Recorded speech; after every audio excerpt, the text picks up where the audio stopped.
तो जिन लोगों से ज़र्दा हमेशा ख़राब हो जाता है, ज़र्दा चिपचिपा रह जाता है, चावल सूख जाते हैं, अकड़ जाते हैं, हलवाई स्टाइल एक-एक दाना खिला-खिला नहीं रहता, तो आज की रेसिपी उन सभी लोगों के लिए है।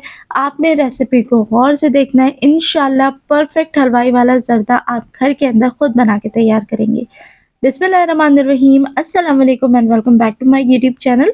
आज हम बनाएंगे ज़र्दा और बहुत ही प्रोफेशनल ज़र्दा इंशाल्लाह बन के तैयार होगा। तो फिर रेसिपी को शुरू करते हैं। तो ज़र्दा बनाने के लिए सबसे पहले चावलों को उबालेंगे। चावलों को उबालने के लिए आपने पतीली के अंदर पानी शामिल करना है, खुला पानी ऐड करना है और उसके अंदर कुछ खड़े गरम मसाले जिसमें 2 से 3 सब्ज़ इलायची, लौंग ऐड करें ताकि चावल खिला-खिला बन के तैयार हो और खुशबू के लिए बादियान का एक फूल शामिल करें। अब 1 चौथाई चम्मच आपने ज़र्दा रंग पानी में ही पहले ऐड कर देना है ताकि सारे चावलों को एक बराबर रंग मिले। जैसे ही इसमें उबाल आए तो आप चावल शामिल कर दें। चावलों को ऐड करते टाइम आपने किसी किस्म का सिरका, नींबू का रस या नमक शामिल नहीं करना। बिल्कुल सादे पानी में हमने चावल को उबाल लेना है।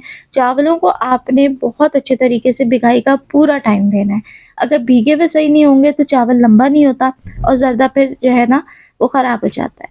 तो आपने इसको 70% तक आपने इसको बॉयल करना है और उसके बाद जब 2 कन्नी बाकी हो ना तब आपने इसे ड्रेन कर देना है। चलें जी, चावलों का काम हो गया एक तरफ। अब हम चलते हैं यहाँ पर ज़र्दे की बाकी तैयारी की तरफ। तो यहाँ मैंने तकरीबन 1.5 कप चावल लिए थे, जिसके मुताबिक मैंने 1.5 कप चीनी एक पतीली के अंदर ऐड करी है और उसमें 1.5 कप ही पानी शामिल कर दिया है। आपने आँच बिल्कुल लो मीडियम रखनी है और सारी जो चीनी है ना उसको आपने पानी के साथ मेल्ट कर लेना है। तो यहाँ देखें अल्हम्दुलिल्लाह जब ये मेल्ट हो जाए तो इसके अंदर आपने शामिल करना है कुकिंग ऑयल या आप घी भी शामिल कर सकते हैं, ठीक है? और ये गया है तकरीबन 1 चौथाई कप। 1 चौथाई कप कुकिंग ऑयल और घी जब आप इसमें ऐड कर देंगे ना, क्या होता है कि अक्सर यही वो पॉइंट होता है जिसमें लोगों से मिस्टेक हो जाती है और फिर उनका ज़र्दा जो है ना वो ख़राब होके अकड़ जाता है। चावल जो है ना वो अकड़े-अकड़े से बनते हैं। क्यों? क्योंकि चीनी का जो पानी होता है ना वो वैसी चीज़ों को अकड़ा देता है, चीज़ों को हार्ड करता है। अगर इसी के अंदर आप ऑयल या फिर घी ऐड कर देंगे ना तो क्या होता है कि वो उसकी जो हार्डनेस है उसको सॉफ्टनेस में चेंज कर देता है और जब आप इसके अंदर चावल ऐड करते हैं तो आपका चावल अकड़ता नहीं है, नरम रहता है।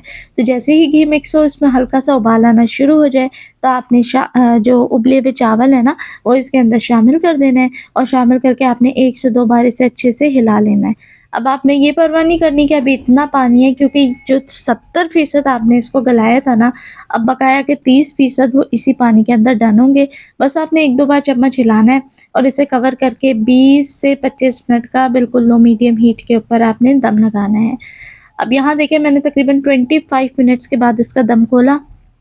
अल्हम्दुलिल्लाह सारा का सारा पानी, जितनी चाशनी थी यहाँ मैं दिखा दूँ, सब एब्ज़ॉर्ब हो गई है। पतीली बिल्कुल नीचे से खाली है, ना चावल चिपके हैं, ना चावल लगे हैं, एक-एक दाना आपके सामने खिला-खिला बन के तैयार हुआ है। बस देखें कुछ भी नहीं करना होता, आसान सी रेसिपी है, कुछ टिप्स हैं बस वो आपने टाइमली फ़ॉलो कर लेनी है तो इंशाल्लाह आपसे भी ऐसे ही बेहतरीन ज़र्दा बनेगा। तो देखने वाले सभी लोगों से गुज़ारिश है कि अगर अब तक की मेरी वीडियो आपको पसंद आ रही है, रेसिपी अच्छी लगी है, कुछ नया सीखने को मिला है तो वीडियो को लाइक लाज़मी करें और अगर पहली बार मेरे चैनल पे आए हैं तो चैनल को सब्सक्राइब कर लें और मेरी यूट्यूब फैमिली का हिस्सा बनें। चलें जी, ज़र्दे को आपने दम लगाने के बाद कवर कर देना है और 10 से 12 मिनट बिना दम खोले आपने इसको ऐसे ही छोड़ देना है।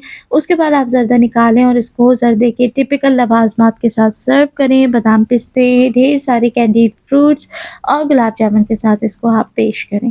इंशाल्लाह आपकी फैमिली को, आपके फ्रेंड्स को, आपके मेहमानों को ये रेसिपी बहुत पसंद आएगी जब आप इस तरीके से बना के ज़्यादा सर्व करेंगे। देखने वाले सभी लोगों का बेहद शुक्रिया।